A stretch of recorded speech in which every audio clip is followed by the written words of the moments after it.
Hello, and welcome back to another Dokkan battle video. So, this dropped. As you can see, it's been about 44 goddamn minutes since this thing dropped. I'm recording this very well after that. That's because no one's really available to translate stuff right now. So, I'm kind of running off of rough translations and my brief understanding of stuff. I think I have it down for the most part, but we're going to be utilizing a lot of outside resources in order to kind of get this done. So the good thing about this website, though, is that they actually do section everything off in the passive to where it is connected to. So like my main issue with the translations that I have should basically be fixed by this.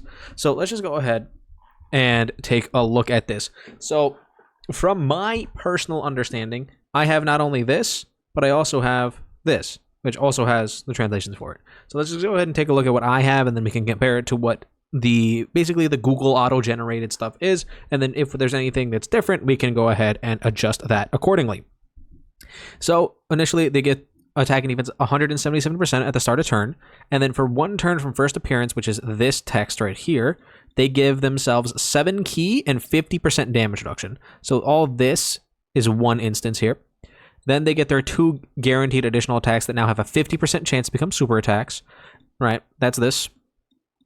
When their HP is below 77% HP, right, they get a guaranteed additional super attack. And then for me, right, it said very high chance to get a critical hit, right? That's what it said on my phone. So I perceive that as, yeah, see, like you can see it here, very high chance of a critical hit if you're below 77% HP. I have seen a translation already where it says that is a 50% chance, but typically when it's 50%, it says high chance, right? High chance, that's 50%.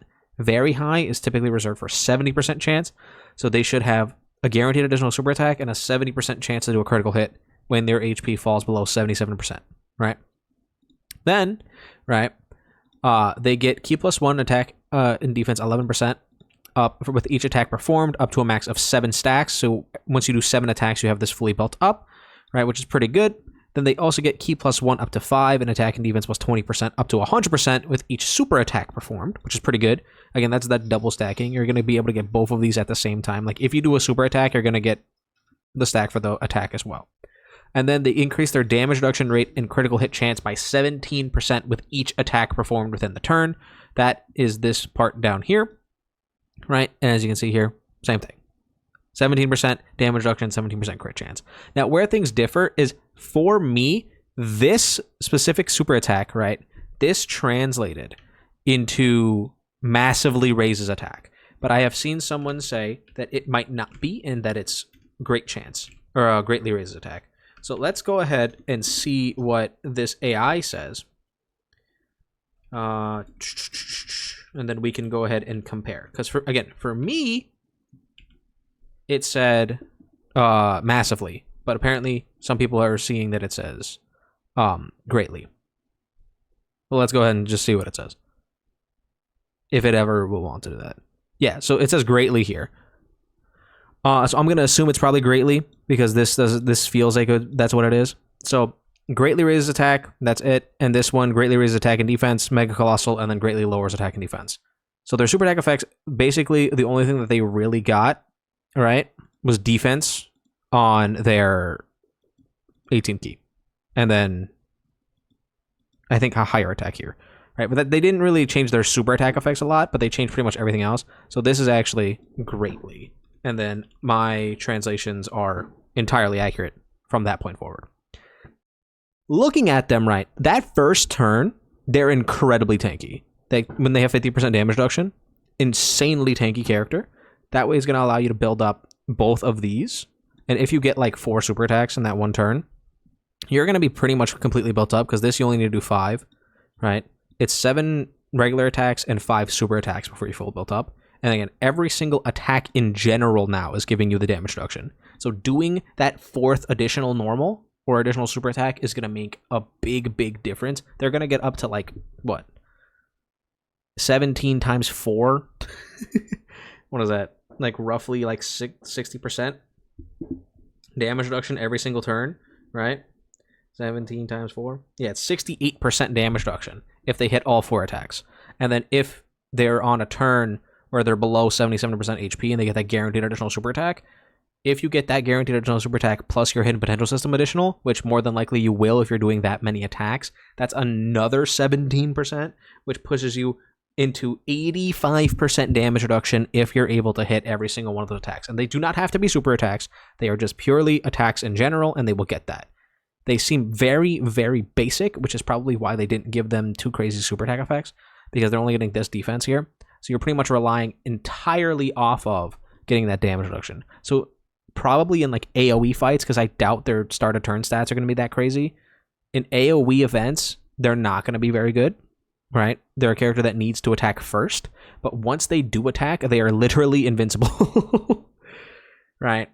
The only event that I can see penetrating this damage reduction is if they were to get hit by like the Blue Gogeta's super attack and then got hit by a Blue Gogeta normal, right? Before they attacked. But like this is insanely high amounts of damage reduction, plus they get a bunch of crit.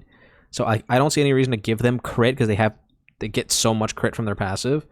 They're building up ki really, really fast. And remember that their links, right?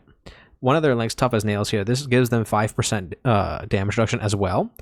You can't really activate this except for with the topos, but like if you're able to get that up, that brings you up to 90% damage reduction if they hit 5 attacks, which I mean is pretty damn good. They have a lot of defense in their actual passive.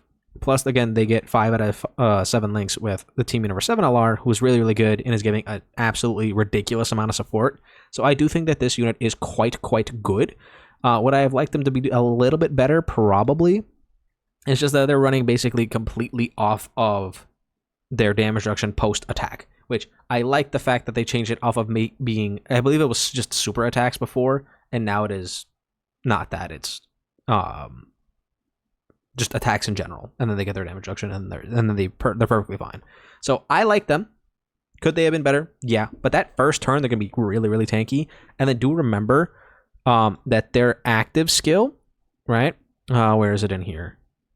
Yeah, here. Their active skill condition is just doing 4 attacks, and then you have a turn where you get 7% or 7 ki and 77% active skill defense and guaranteed crit for the rotation.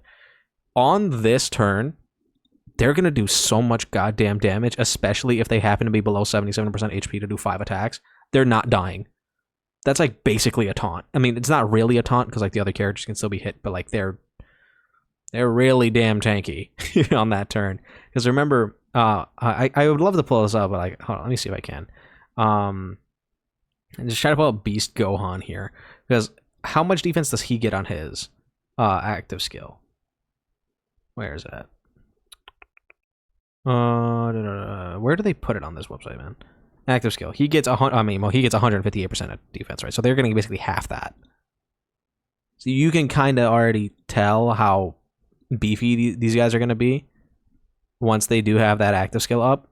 Plus, they're going to have upwards of, 68% damage reduction? It's pretty damn good. I like them a lot.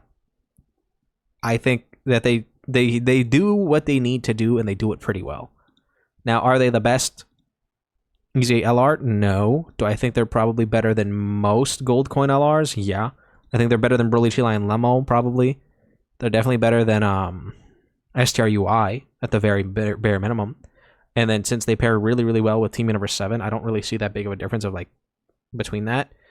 I mean, then again, Team Universe 7 can't really be in slot 1 unless you're in like a type advantage fight where you have like the 2-turn support already up with a different Team Universe 7.